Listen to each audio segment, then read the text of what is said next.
wanted to talk about some of the recent changes to monetization in Marvel Snap and the series drop. I wanted to give my thoughts on it, and I got to say this from my perspective. Marvel Snap has a far from perfect monetization model, but I do want to talk about some of the changes. And I also want to say that I think that the game is going to continue to head in a direction that some people very well may not like. Series drop in the patch later this month. We'll have a few cards dropping to a lower series. Cards dropping from series 5 to 4 are Snow Guard, garbage. Stegron, mostly garbage. Cards dropping from series 4 to series 3, Shanna, which is a little bit underwhelming. All three of these cards are not great. And I want to say that largely this was telegraphed about 3 weeks ago when they announced that there was going to be a flexible series drop. So the way that it worked in the past is that a card, other than the big bads, had a relatively predictive manner when they would drop from 4 to 5. And maybe a lot of people missed it, but they were explicit in stating that the impactful cards are staying in their current series. And what this means is that the good cards are not going to drop. And, like Darkhawk. I mean, how long has Darkhawk been in the game? I believe since last November. It may be 6 months that Darkhawk's been in the game. And because Darkhawk is good, they're not releasing them. So I don't even think this was hidden. And I don't think it's right. But, I made a video about this saying this patch is terrible and this is garbage. And yes, is this good for the players? No. Does this benefit the Snap second dinner? Yes. These are not player-friendly changes. They even said some months they would drop no cards down. Now, they did do something that I think was favorable in my opinion, and I think it was a good for the general direction of the game, and that is releasing 2 of the 3 cards that are being released this month outside of the Battle Pass card are going directly into Series 4. So next week we have Silk, which is going to be Series 5. And then after that, we're going to have Spider Ham, which is going to be Series 4. And then after that, we're going to have Spider-Man 2099, which is going to be Series 4 as well. So I think that is a good change.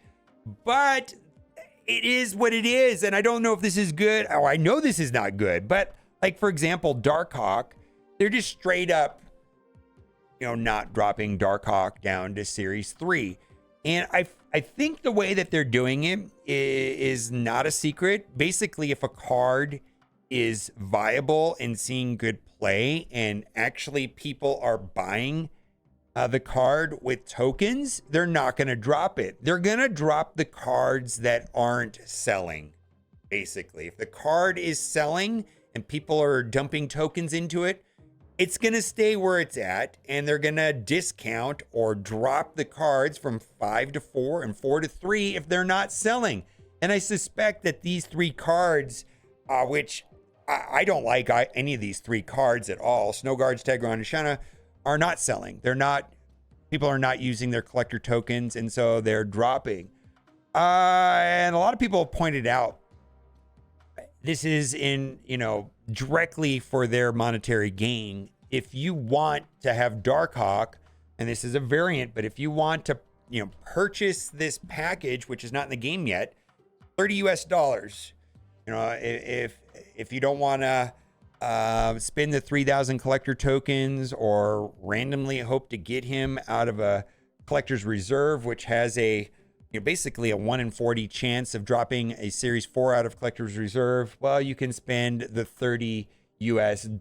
Now, I just want to talk about my experience with monetization and in this game, because a lot of people are not happy with the way that it works. And my experience is that when you are not Series 3 complete, it's frustrating. And there's almost 50 more cards in the game than when I started a year ago.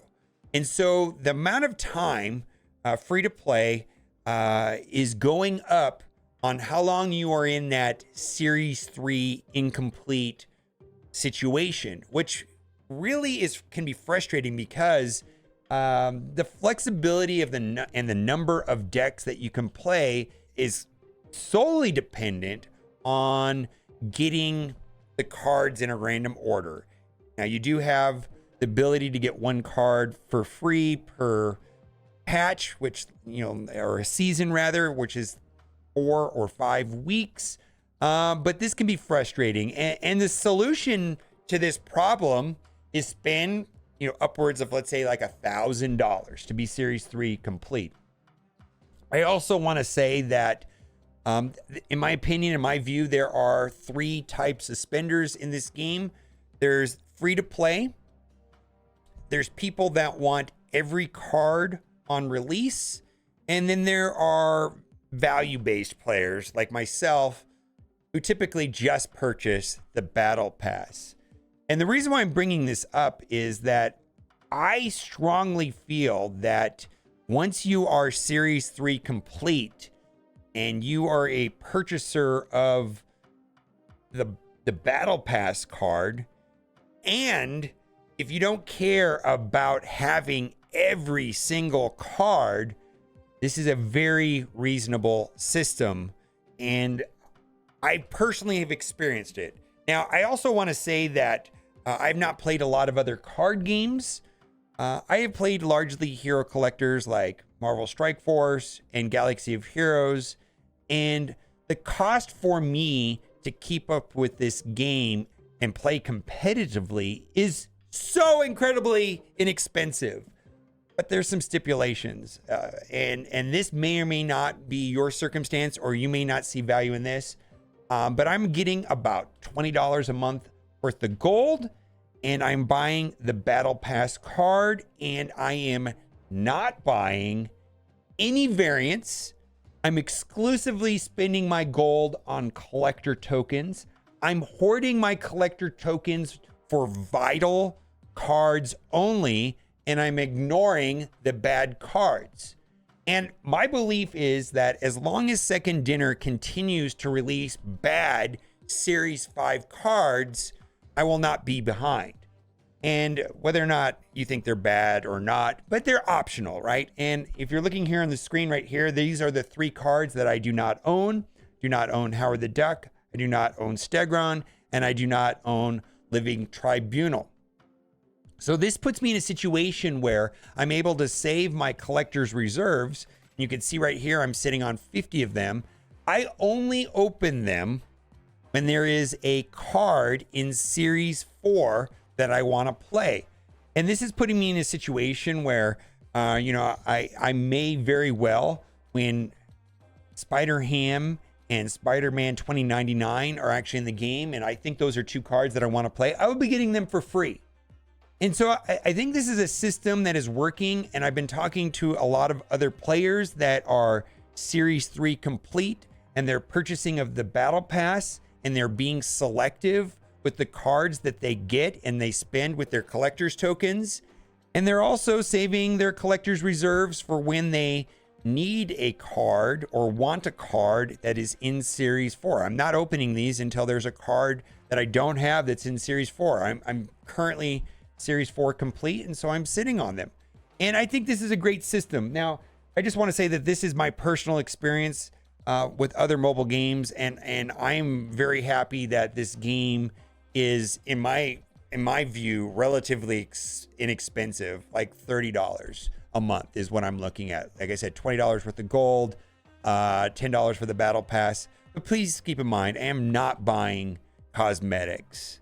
I am being very focused on and diligent about acquiring collector's tokens and hoarding them for when the time comes. I will be buying Silk. I'm going to be trying to get Spider-Ham and 2099 for free out of collector's reserves. And I am getting, organically more than enough tokens to buy Silk in a month-long period. And so I feel that the game is very fair for Battle Pass players. Now, I do think that if you are not Series 3 complete, it can be frustrating. I also think that if you're not a Battle Pass purchaser, it does put you in a situation where the game may feel frustrating and oppressive, and I believe it's by design. And I also feel like if you need to have every card when it comes out, the game is just outright expensive, probably $300 a month. And then if you like cosmetics, by all means, go for it. The game can be very, very expensive if you're looking to purchase cosmetics. Let me know, because I do think this is a little bit in contradiction to what Steve said in the fall when they introduced the Series 5. It says, we have no plans to add new large monetization systems after our learnings from Nexus events. We are doubling down on cosmetic and season passes.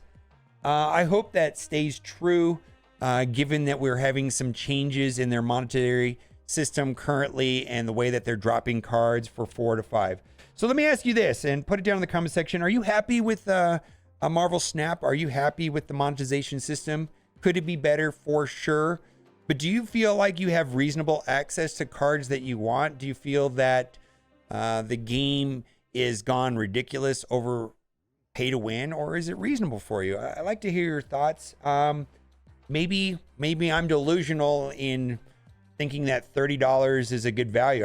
I'm sure there's a lot of people think that $30 is an outrageous amount, which is a reasonable take. Let me know what you think in the comment section. And as always, thanks for watching. Keep on gaming. Bye for now. I definitely feel like it's teetering on pay to win, that's for sure.